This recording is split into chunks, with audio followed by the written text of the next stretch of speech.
Praise the lord. ప్రభు అయిన యేసుక్రీస్తు నామమున విజన్ క్యూటీ ఫెలోషిప్ వారి అనుదిన బైబిల్ కార్యక్రమములకు ప్రేమతో మిమ్మల్ని ఆహ్వానిస్తూ ఉన్నాను. ప్రియులారా, నేటి కొరకు ఏర్పాటు చేయబడినటువంటి లేఖన భాగము యెషయా గ్రంథములో నుండి 25వ అధ్యాయము 1వ వచనం నుండి 12 వచనాలు. ఈ యొక్క లేఖన భాగంలో నుండి మనం 6వ వచనం మొదలు 9వ వచనం వరకు ఉన్నటువంటి భాగాన్ని మనం చదువుకుందాము.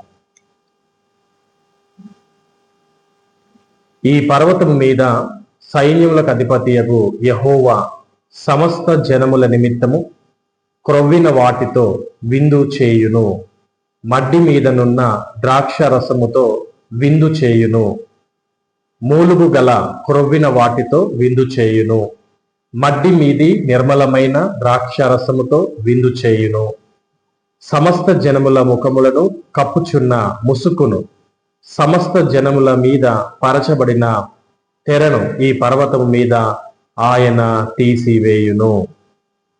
మరెన్నడును ఉండకుండా మరణము ఆయన మృంగివేయును. ప్రభు అయిన యెహోవా ప్రతి వాని ముఖము మీది బాష్ప బిందువులను తుడిచివేయును. భూమి మీద నుండి తన జనుల నిందను తీసివేయును. ఈలాగున జరుగునని యెహోవా సెలవిచ్చి ఉన్నాడు. ఆ దినమున జనులీలాగునందురు, ఇదిగో మనలను రక్షించునని మనము కనిపెట్టుకొని ఉన్న మన దేవుడు, మనము కనిపెట్టుకొనిన యెహోవా ఈయనే, ఆయన రక్షణను బట్టి సంతోషించి ఉత్సహింతము. ఆమేన్. నేటి యొక్క లేఖన భాగాన్ని ఉద్దేశించి మనము ధ్యానం చేస్తున్నటువంటి అంశము పేరు దేవుడు సమృద్ధి అయిన విందును ఏర్పాటు చేస్తాడు. దేవుడు సమృద్ధి అయిన విందును ఏర్పాటు చేస్తాడు. ఇంగ్లీష్లో గాడ్ హోస్ అండ్ అబండెంట్ ఫీస్ట్. గాడ్ హోస్ అండ్ అబండెంట్ ఫీస్ట్. ఈ యొక్క లేఖన భాగాన్ని మనము పూర్తిగా చదివి ఆలోచన చేసి గ్రహించే విషయం ఏంటంటే, దేవుడు తన వాగ్దాన ప్రణాళికను నెరవేరుస్తున్నాడనే నమ్మకముతో యెషయా ప్రవక్త దేవుణ్ణి స్తుతించాడు. దేవుడు బలమైన దేశాలను నాశనం చేస్తాడు మరియు వారిచే అణిచివేయబడిన బలహీనులను, పేదలను రక్షించి కాపాడుతాడు. దేవునిపై ఆధారపడిన ఎవరైనా వారి జాతీయతతో సంబంధం లేకుండా రక్షించబడతారు అని కూడా గ్రహించాడు. దేవుడు సమృద్ధి అయిన విందును ఏర్పాటు చేస్తాడు, వారి కన్నీళ్లను తుడిచివేస్తాడు మరియు వారికి ఆనందంతో పాట పాడేందుకు ఒక కారణాన్ని ఇస్తాడు. అయితే అహంకారంతో దేవుణ్ణి ఎదిరించిన ఎవరైనా భయంకరమైన తీర్పును అనుభవిస్తారు అని ఈ యొక్క లేఖన భాగం అంతటిలో యెషయా ప్రవక్త వివరిస్తూ వచ్చాడు. ఈ యొక్క లేఖన భాగాన్ని ఉద్దేశించి దేవుడు ఎవరు అని గనక మనం ఆలోచన చేస్తే 6వ వచనం మొదలుకొని 8వ వచనం ప్రకారంగా సమస్త జనులు సియోనులో కూడుకున్నప్పుడు దేవుడు సమృద్ధి అయిన విందును ఏర్పాటు చేస్తాడు. సమస్త జనులు సియోనులో కూడుకున్నప్పుడు దేవుడు సమృద్ధి అయిన విందును ఏర్పాటు చేస్తాడు. ఆయన మన అవమానాన్ని తొలగిస్తాడు, మరణాన్ని జయిస్తాడు మరియు మన కన్నీళ్లను తుడిచివేస్తాడు. కాబట్టి వారు సంతోషంగా దేవుణ్ణి కలుసుకోవడానికి మరియు ఆ విందులో పాలు పంచుకోవడానికి ఆయన వీలు కల్పిస్తాడు. ప్రస్తుతం ప్రపంచాన్ని పాపం మరియు మరణం ఏలుచున్నప్పటికీ దేవుడు వీటన్నిటిని మారుస్తాడు.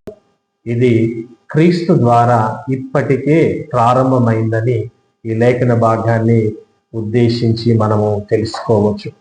అలాగే ఈ యొక్క లేఖన భాగాన్ని అనుసరించి దేవుడు మనకు నేర్పించే పాఠం ఏమిటి అని ఆలోచన చేస్తే, ముఖ్యంగా 6వ వచనం మొదలుకొని 9వ వచనం వరకు ఉన్న లేఖన భాగాన్ని అనుసరించినట్లయితే, విశ్వాసం అంటే నిరీక్షించడం, ఎదురు చూడటం లేదా వేచి ఉండటం. దీనినే విశ్వాసం అని అంటారు. దుఃఖం, బాధ, కొన్నిసార్లు మరణము కూడా భరిస్తూ దేవుని రక్షణ దినం కోసం వేచి ఉండటమే విశ్వాసం యొక్క అర్థం. మనం తక్షణ ప్రతిఫలాలు మరియు సంతృప్తిని ఆశిస్తూ విశ్వాసాన్ని నిలబెట్టుకోవడం చాలా కష్టం.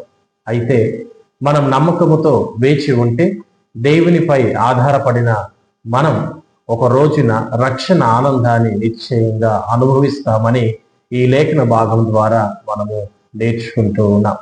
కనుక ఈ లేఖన భాగాన్ని అనుసరించి మన యొక్క కష్టాలలో, దుఃఖాలలో కూడా దేవుని యొక్క రక్షణ, దేవుని యొక్క విడుదల మనకు ఉన్నదని మనం గుర్తించి మనము నిరీక్షణతో ముందుకు సాగుదాం.